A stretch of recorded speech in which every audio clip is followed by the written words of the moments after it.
Isa. So guys, kami bagong nag-discover guys. Isa din po ito guys sa mga endangered species po guys na isa din po ito guys sa endangered species po guys na papaubos na din po sa mundo po natin, sa baybayin po natin. Gabaklay ko.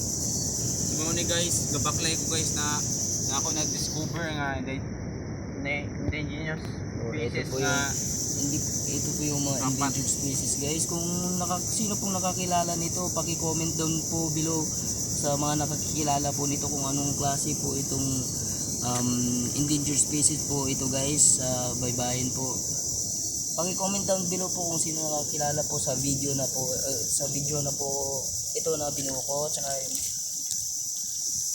maraming salamat po sa suporta nyo. Paki-comment po kung sino po nakakalam po ng tao po dito sa endangered species na po ito guys. Maraming salamat po sa pagsuporta nyo. Sana po ma-appreciate ko po yung mga video. God bless po sa lahat ng mga nanonood dyan, mga followers tsaka supporters ko. sa kunang ko na ibang part. Maraming salamat po sa pagpapanood po ninyo. Ito po guys. Ako makaon na good. Hindi makaon din ha? Ha? Makaon din ha? Buhay pa po siya guys. Pero palagay ko po guys, mukhang nangihina na siya guys, no? O ano sa tingin nyo guys, mukhang nangihina siya. O baka siguro, baka buntis. Huwag na nating anuhin to, baka buntis niyan. Diba guys, baka tingnan nyo, gumagawa ng sarili niyang buhay. Nagtsatsaga siya, tsaka nag-ano siya. Meron siyang nagso-survive siya kasi lalo na pag bumabagyo, ang hirap mabuhay sa mundo.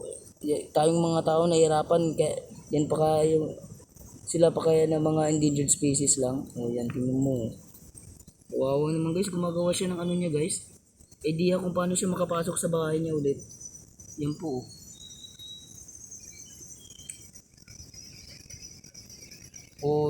Ganyan lang po muna guys. Maraming salamat po sa pagpanonood po ninyo. God bless.